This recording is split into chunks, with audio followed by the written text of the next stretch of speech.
Good morning, I'm Maddie Jansen, and this is the podcast of 17 News at Sunrise. It's everything you need to know to start your day in about 15 minutes. In the spirit of the Golden Empire, this is 17 News at Sunrise.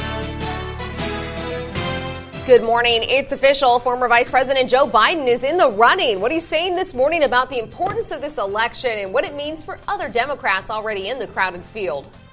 1 year later, Bailey Despot's mom returns to the spot she last saw her daughter, who has since become known as one of the Bakersfield Three. Hear her tearful plea for answers coming up. It's the highest outbreak of measles in 25 years. As cases move closer to Kern County, what local public health officials are saying this morning about the disease and how to protect yourself and your children on this Thursday, April 25th, 2019. Good morning. Good to have you with us. I'm Maddie Jansen alongside Alex Fisher and Alyssa Carlson in for Kevin Charette, which means I guess we don't get to take a look at Florida this morning. I guess not, but we get the pleasure of having Alyssa in today. Exactly. Unfortunately, you got a little bit of a hot forecast, though. I know. Today could be the hottest day of the year. Oh, my gosh. How was yesterday? 94 was yesterday. So that was the hottest day of the year, right? So far, yes. Yeah, okay. And we're going to keep going? So today, 95. Okay. But, you know. Still warm. It's still. Yeah. Sometimes I think it's a mental thing because we think that in our head. But a lot of people were saying it wasn't too terribly hot yesterday. So I went up to Tehachapi where it really wasn't too terribly hot. Beautiful up there. I think it depends on how long you're out there. But Right. we have a warm breeze, so it's not 100. That is true, but it is above average for this time of year. I think that's what makes it is. feel more hot. I know. We're not used to it yet. Yeah. So today's high will be some 12 to 17 degrees above normal. So we are going to be looking at a warm one. The snowpack will continue to increase in terms of the melt, and so the water levels are going to be rising. And of course, we do have an area of low pressure that will bring relief, but not until Sunday. In the meantime, high pressure starting us out this morning. Still looking at clearing conditions. And as we take you hour by hour, 66 at 5 a.m., 7 a.m., 69. At noon, 88. And at 5 o'clock, 94 in the mountains, 60 at 7 a.m. and mid-70s on the way. And we begin with breaking news this morning. After months of speculation, former Vice President Joe Biden has made it official. He's tossing his hat in the race for the 2020 Democratic presidential nomination. He made the announcement in this campaign video released early this morning. This is Biden's third run for the Democratic presidential nomination. He joins a crowded field of at least 20 major candidates seeking the Democratic nomination. We'll have more on what Biden's bid means for Democrats and President Trump coming up in about 25 minutes. It is a somber anniversary for the Bakersfield Three. It has been 1 year since Bailey Despot, known as one of the Bakersfield Three, disappeared. Despot was just 21 years old when she went missing on April 25th, 2018. It was just a few weeks after 38-year-old James Kolstad was shot and killed in southwest Bakersfield, and 1 month after one of his friends, Michael Holsenbake, went missing. Despot knew both men. The three mothers have since banded together in search of answers. They run a Facebook page called the Bakersfield Three. On Tuesday, Bailey's mom posted a video as she visited the last place she saw Bailey alive 1 year ago. It was the last time I got to hug her, tell her I love her, and the last time I got to smell her, and we still don't know where she is. Last month, the mothers of the Bakersfield Three successfully lobbied the Board of Supervisors to get rewards attached to each of the cases through the secret witness fund. For Bailey's case, there's a reward of up to $16,000 for information in her disappearance. It's 5:04 now. A convicted killer who once said if given the chance he would kill again is being charged with murder, this time for killing his cellmate. We first told you last month that Jaime Osuna was being investigated for the murder of 44-year-old Luis Romero in Corcoran State Prison. Yesterday, Kings County prosecutors officially charged him. In addition to first-degree murder, prosecutors allege 4 special circumstances, including torture and mayhem. Osuna is already serving a life sentence for the 2011 murder of Bakersfield woman Yvette Pena. This latest murder involves grisly details of dismemberment, and court documents allege the crime was carried out for a sadistic purpose. CDCR officials won't say why Osuna was given a cellmate in light of his long history of extreme violence, including attacks on other cellmates. Romero was serving time for second-degree murder. Osuna is due in court again today. We'll have a full report on his appearance tonight on 17 News at 5. If you have jury duty today, you won't be able to call in to find out if you need to report. Right now, phone lines for jury services are down. The Kern County Superior Court says they went down around 5 o'clock last night, and there's no word on when they'll be back up. In the meantime, the court says to go to the website on your screen and scroll down to jury reporting information for details on how to report for jury duty today. Bakersfield Congressman Kevin McCarthy is helping to recognize a local man hailed as a hero.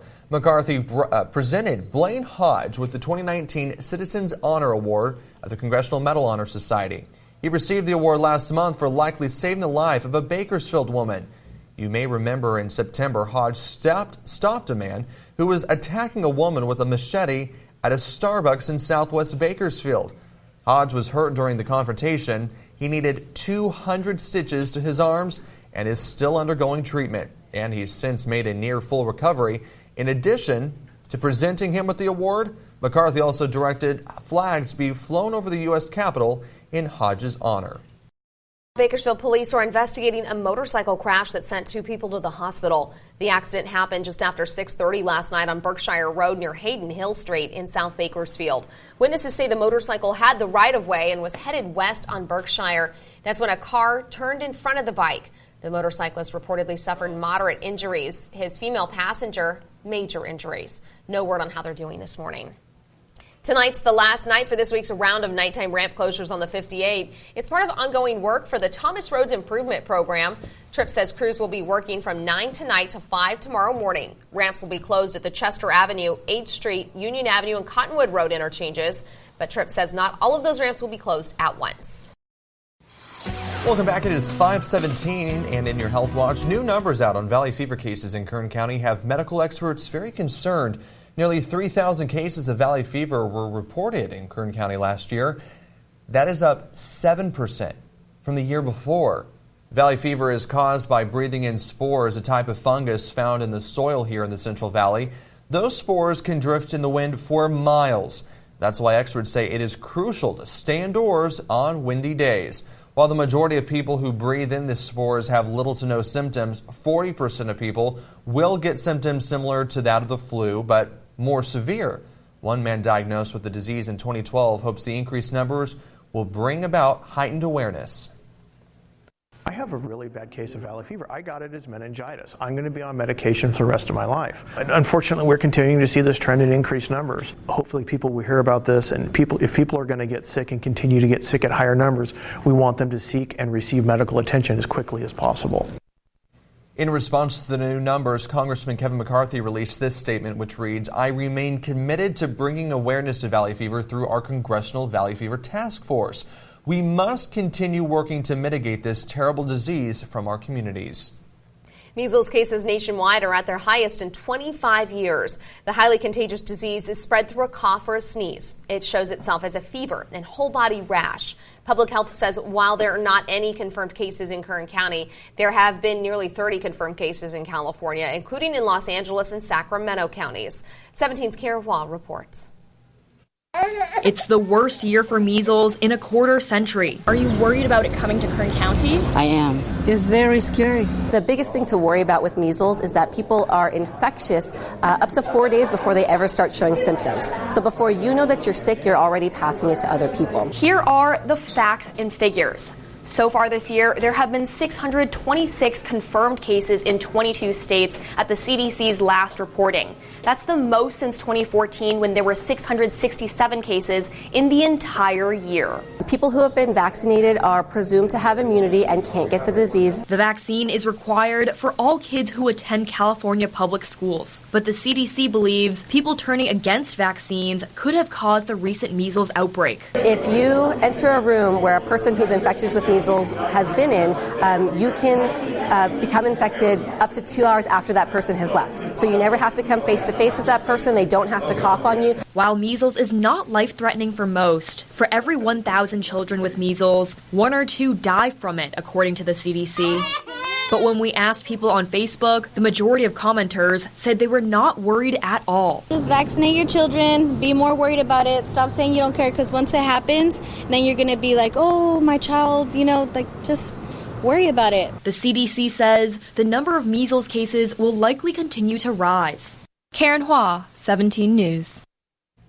The CDC and Public Health say getting vaccinated is the best way to protect yourself from measles, but In the wake of the outbreak, state lawmakers want to see even tougher vaccination regulations. As Karen mentioned, it's required for all kids attending public school to be vaccinated.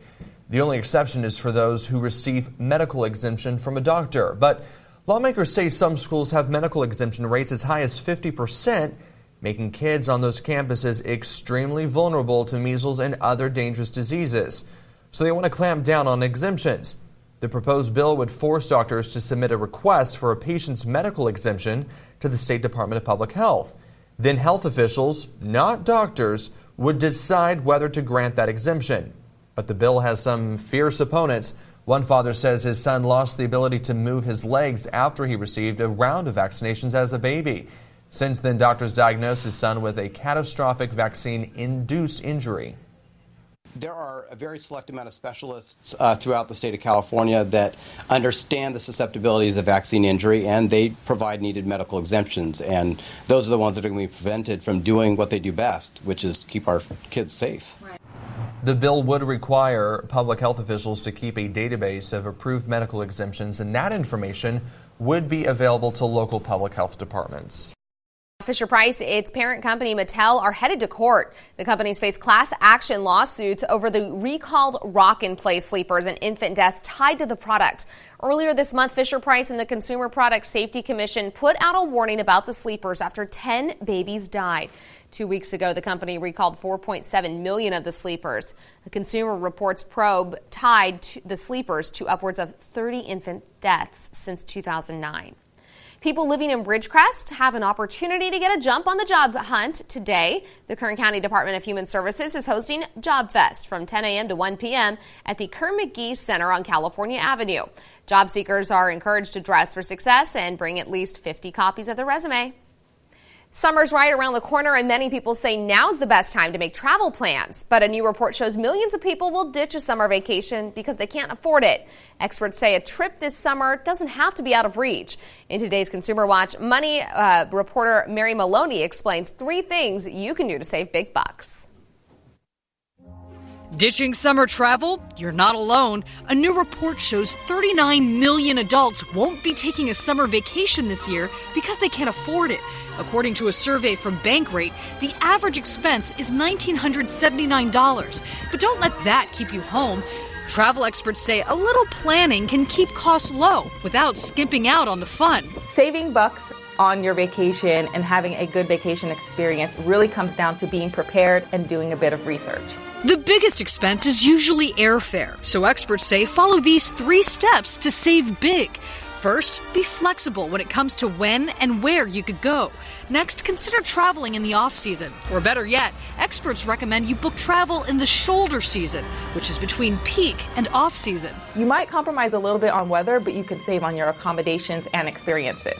Use online tools and apps to research, plan, and book the cheapest options for airfare and accommodations. You don't have to worry about tracking it. It will tell you, it will send a notification right to your phone. And remember, you don't have to go at it solo. Experts say a travel agent can typically book your vacation for free because they charge the vendors, not you. You can just tell them what your budget is, and then they will do the work to get you what you want. For Consumer Watch, I'm Mary Maloney. If you really can't afford a vacation, though, you can take a fake-cation. Nebraska-based Fake a Vacation will help you do just that. It superimposes your pictures on backdrops like Hawaii, the Grand Canyon, and other popular vacation spots. There you go, right there on the beach. The company says many of its clients stage their jaunts partly because they want to have travel pictures on Facebook and Instagram. Others do it because they had to cancel their actual vacations at the last minute. The whole idea seems a little silly, but it's becoming somewhat of a trend. Travel website JetCost surveyed 4,000 people, and 10% admitted to putting fake travel pictures online. Well, what's the point? Well, tomorrow I'll show you my trip to Mars. Oh, there you go. They should have that. Come on, you go on a vacation because there's a whole experience, not necessarily all for the pictures. It's not all about the Instagram and the likes. I would hope not. Oh my goodness, that is so funny that that's an actual business. Thanks for listening to the podcast of 17 News at Sunrise. It's a 15-minute summary of everything you need to know about Kern County. There's a new episode every weekday.